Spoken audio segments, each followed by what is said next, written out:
Chapter 10 है हमारा traders king and pilgrims. जो हमारे व्यापारी राजा और तीर्थ यात्री हैं, ठीक है। जो जगने उसको मेले का इंतजार होता है कि वो मेले में बहुत सारी चीजें देखती है, उनको देख के वो बहुत खुश होती है। तो अपनी मम्मी से पूछती है कि जो यहाँ बेचने वाले जो लोग आते हैं ये वापस क्यों चले जाते हैं। फिर उसकी मॉम उसे बताती है कि यह लोग क्या है, व्यापारी है जिनका काम है जहाज पे जो वस्तुएं बनती हैं वहां से लाना और मेलों वगैरह में ये सब लोग इन्हें बेच देते हैं।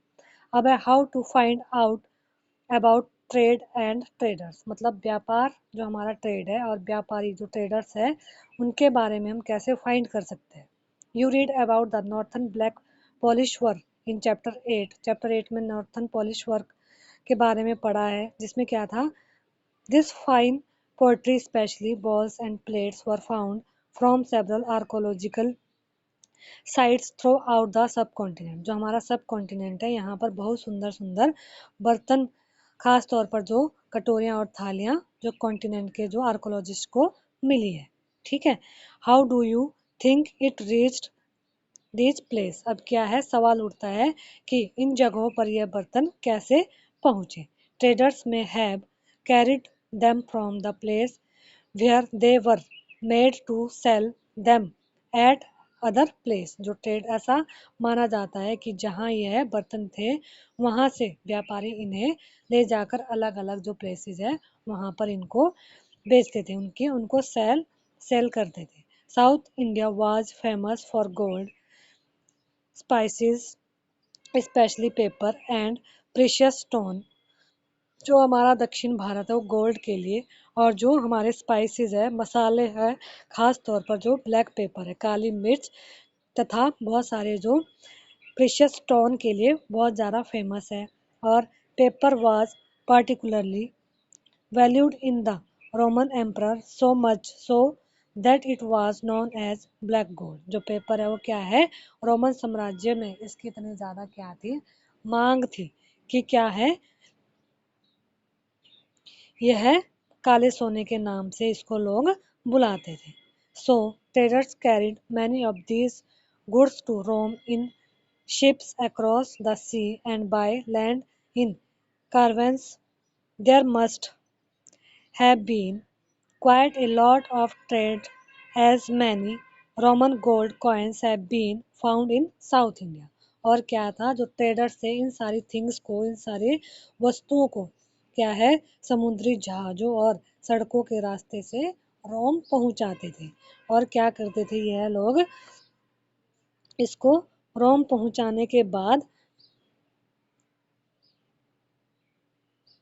दक्षिण भारत में ऐसे रोमन सोने के सिक्के मिले हैं। इससे यह अंदाज़ा लगाया जाता है कि उन दिनों में रोम के साथ बहुत अच्छा हमारा ट्रेडिंग होती थी, व्यापार होता था।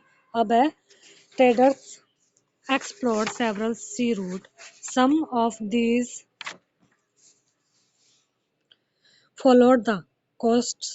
There were others across the Arabian Sea and the Bay of Bengal, where sailors took advantage to the monsoon winds to cross the sea more quickly. So, if they wanted to reach the western coast of the subcontinent from South Africa or Arabia, they chose to sail with the southwest monsoon, and sturdy ship had to be built for these long journeys। जो traders थे वह क्या है, समुद्री रास्ते की जो explore है, प्लोड्स खोज, रास्ते खोज निकालते थे। इनमें से कुछ समुद्र के जो किनारे चलते थे, कुछ अरेबियन सी, कुछ बे ऑफ बंगाल को पार करते थे। और जो हमारे नाविक होते थे, सेलर्स होते थे, वह क्या है, मानसूनी जो विंड्स है उसका एडवांटेज उठाते थे और अपनी जो ट्रैवलिंग है, यात्रा जल्दी पूरी कर लेते थे। वह अफ्रीका या अरब के जो ईस्टर्न कोस्ट से सब कॉन्टिनेंट के जो वेस्टर्न कोस्ट तक पर पहुंचना चाहते थे, और दक्षिण जो हमारा साउथ वेस्ट जो मॉनसून है उसके साथ चलना पसंद करते थे। इन लंबी यात्राओं में क्या है, के लिए मजबूत जहाजों का यह क्या करते थे, उसको बनाते थे। अब क्या है,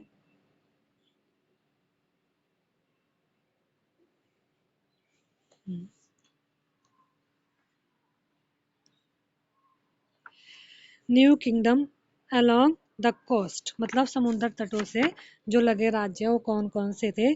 The southern half of the subcontinent is marked by a long coastline with with hills, plateau and river valley। इसमें क्या था, सब कॉन्टिनेंट का जो वेस्टर्न भाग था, जो साउथर्न पार्ट था, यह हम बड़ा भाग तटीय प्रदेश यानी कोस्टल लाइन से घिरा हुआ था। इसमें बहुत से हमारे माउंटेन्स है, हिल्स है, प्लेट्यू है, रिवर वैली है, यह सब मैदानी जो सबसे उपजाऊ है आते थे। ठीक है, इसमें क्या था, amongst the river valley that of Kaveri is the most fertile. जो कावेरी वैली है वो सबसे ज़्यादा उपजाऊ नदी घाटी का मैदान इसमें आता था। Chief and kings who control the river valley and the coast became rich and powerful. और जो क्या थे, मैदानी इलाकों के जो कोस्टल इलाकों के सरदार और राजाओं के पास धीरे धीरे बहुत ज़्यादा जो संपत्ति आ गई और वह बहुत ज़्यादा पावरफुल बन गए।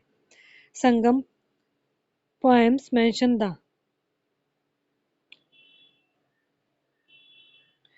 मुवेंद्रा। जो संगम कविताओं में मुवेंद्रा की क्या है, चर्चा मिलती है। This is a Tamil word meaning three chief use for the head of the three ruling family. इसका मीनिंग क्या था,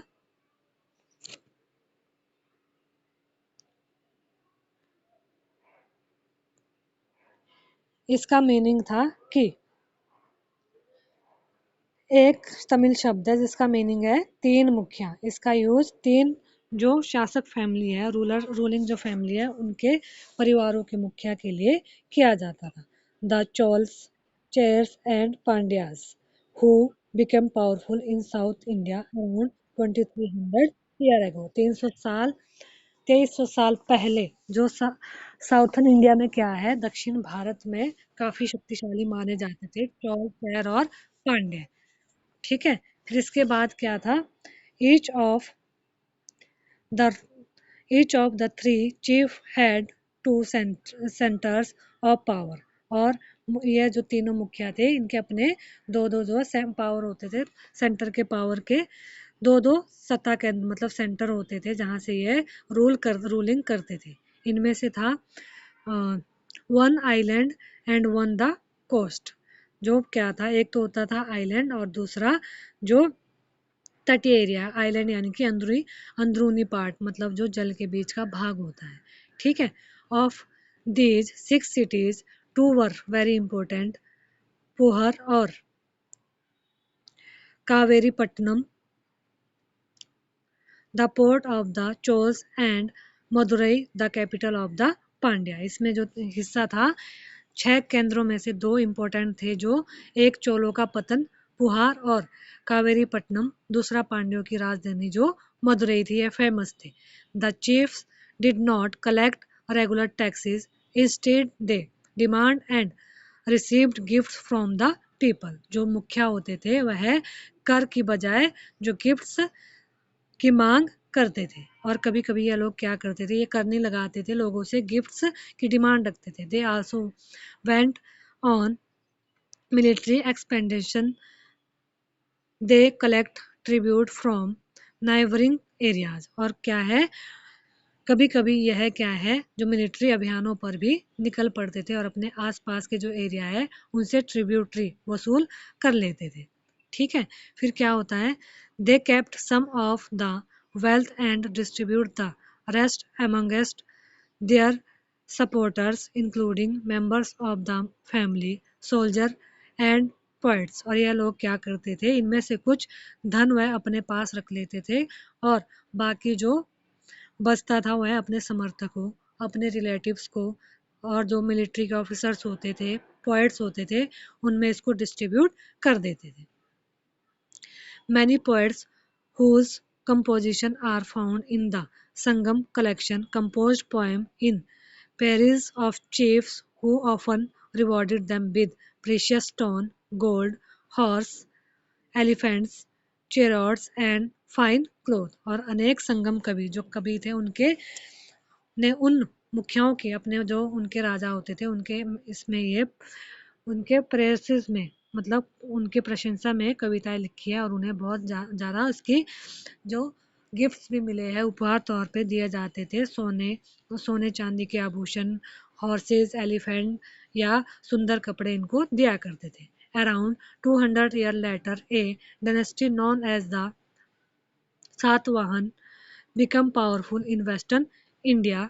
और 200 वर्ष के बाद पश्चिम भारत में क्या था, सातवाहन नामक एक नई डायनेस्टी का इफेक्ट पड़ा था, पावरफुल आई थी। और इसने क्या किया, the most important ruler of the Satavahana was Gautamiputra Shri Satakarni. और सातवाहनों का सबसे जो फेमस किंग था या रूलर था वह गौतमीपुत्र सतकर्णी था। उसने we know about him from an inscription composed on behalf of his mother Gautami Balshree. और क्या है इसका, उसके बारे में हमें उसकी माँ गौतमी जो बलश्री द्वारा दान दिए गए एक इंस्क्रिप्शन में से पता चलता है।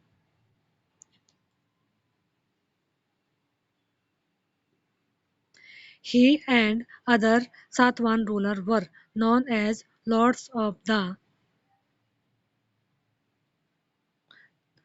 Dakshinapथ, literally the route leading to the south, which was also used as a name for the either southern region. He sent his army to the eastern, western and southern coast. Dakshinapatha का शाब्दिक जो अर्थ है वह दक्षिण की ओर जाने वाला जो रास्ता था। और यह लोग क्या थे, सातवाहन दक्षिण पथ के स्वामी कहे जाते थे, रूलर कहे जाते हैं। और पूरे दक्षिण एरिया में के लिए भी यह नाम प्रचलित था। श्री जो सतकर्णी ने क्या है, पूर्वी और पश्चिमी तथा दक्षिणी जो घाट है वहां पर कोस्ट में क्या किया है, अपनी आर्मी वहां पर भेजी है। ठीक है,